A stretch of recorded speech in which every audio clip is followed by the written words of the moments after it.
Uganda is under the rule of General Museveni, a military dictator who's been ruling our country for 37 years. He gave up the life of a pop star to fight for a nation of 50 million and stand up for freedom around the world.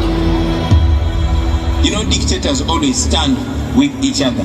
That is why mainly the dictators in Africa outrightly supported Putin. The leader of Uganda's democratic opposition. The regime forced him into exile. Brian, the UN, local and international human rights groups are all criticizing the Ugandan government for the extreme violence the opposition is facing. But they can't shake his optimism. Do you think that there are conditions under which you could go back to Uganda? I intend to go back to my country. This is not a third world country. We only have third world leaders.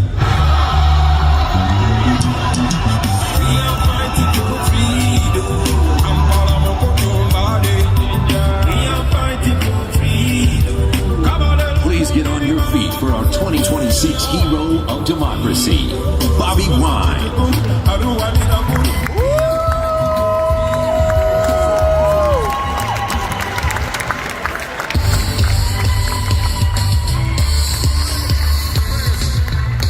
Still not silenced.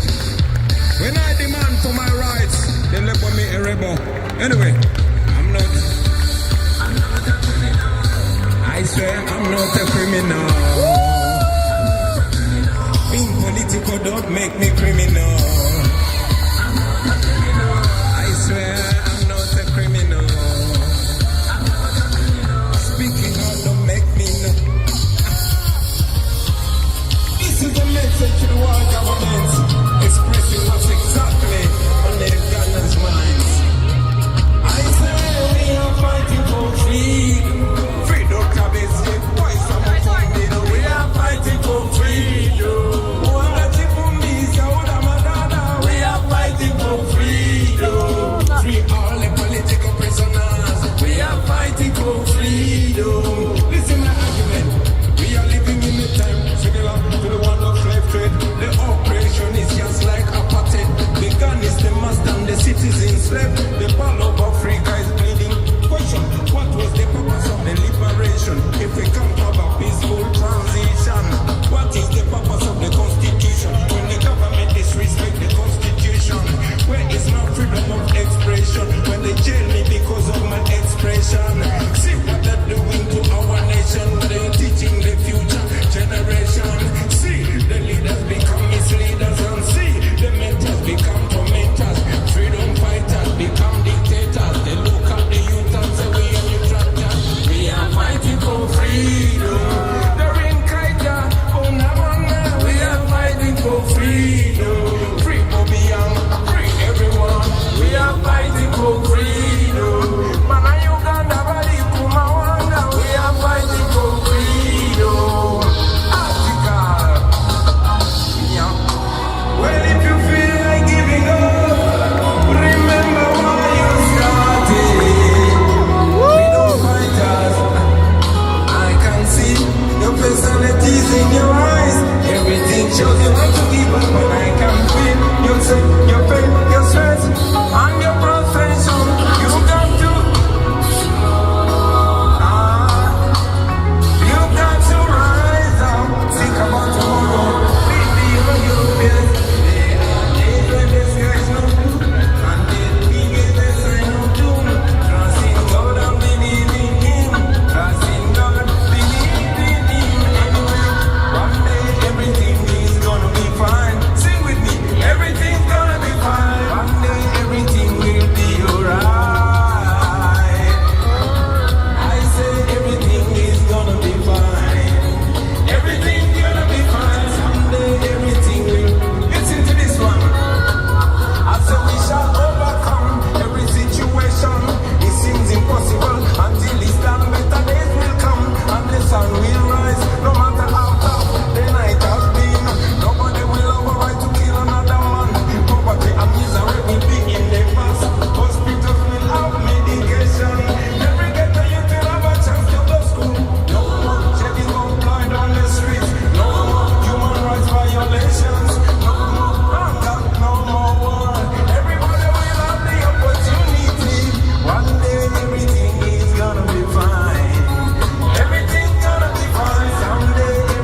appreciate hopefully having a wonderful night.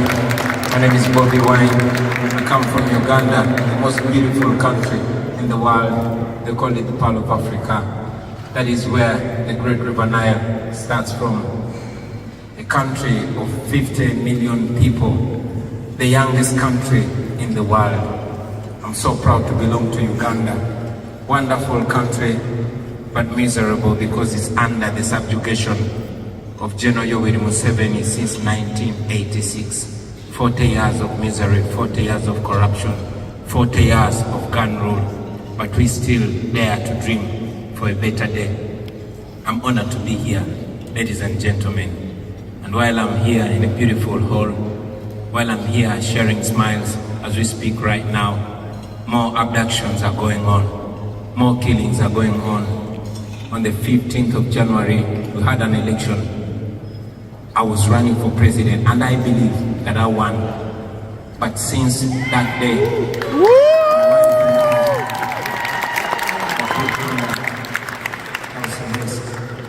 I managed to escape. But again, we celebrate. While I'm here, I'm representing the people of Uganda. I'm not here as an exilee, no. I'm here as a spokesperson for a country called Uganda. A country of people that refuse to give up, that dream against dreaming, that hope against hope. While I'm here, I know that we have people that are suffering, but most importantly, allow me to use this opportunity to speak about the women of Uganda.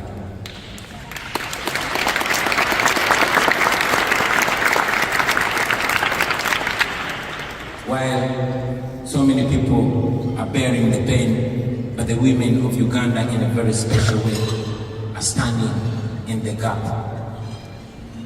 No class, no level is safe. From the woman that sells in the market, right to the new First Lady of Uganda, my own wife, who was raided on the 23rd of January, beaten up by more than 70 soldiers that broke into my house, stripped my wife naked as they filmed.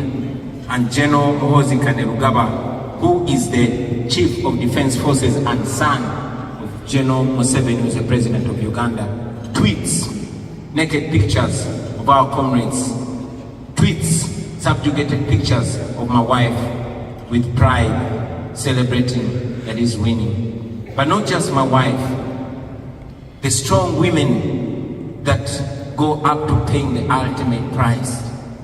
Women like my sister, Edith Katende, the wife of the spokesperson of our party, Alex Waiswamafumbiro, who died a few days ago when the husband was even denied chance to nurse her and even denied opportunity to lay her to rest.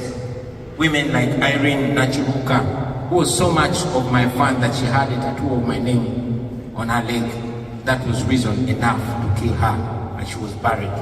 Women like Monica Chibalama, the wife of John Bosco Chibalama, my friend, who was abducted and kept missing for 7 years.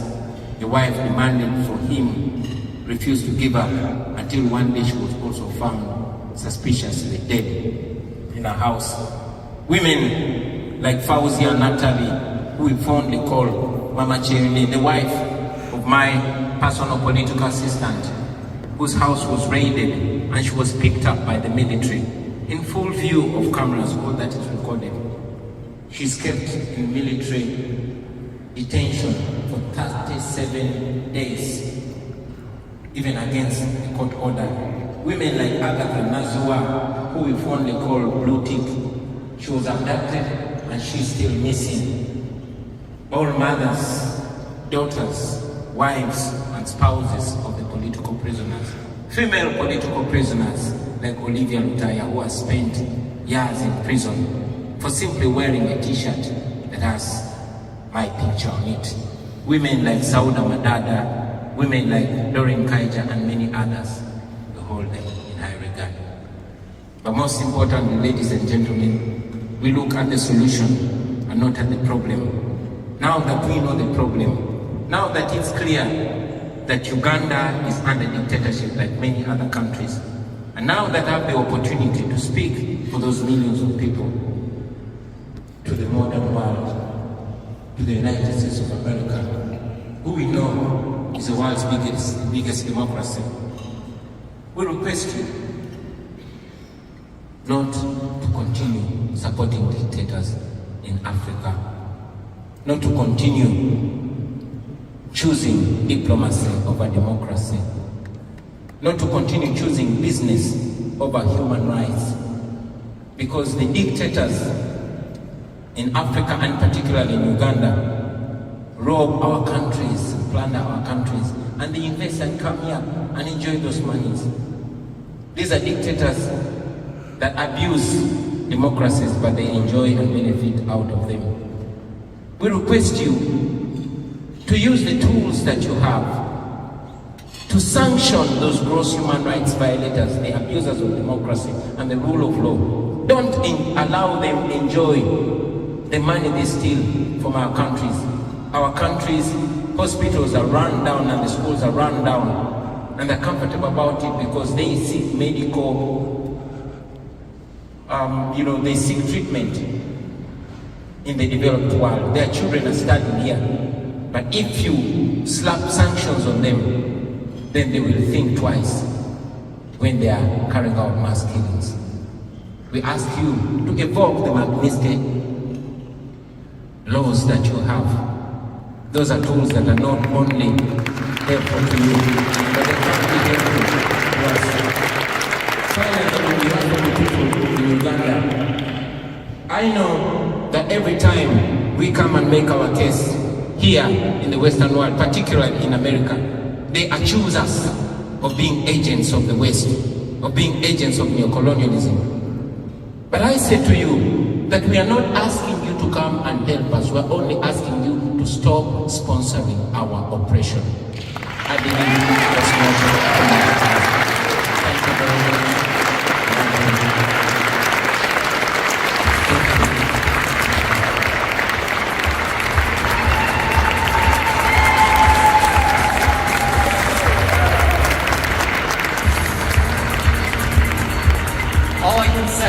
All I can say is that on behalf of the Renew Democracy Initiative, we are truly honored to be able to recognize Bobi Wine here today. Thank you, Bobby.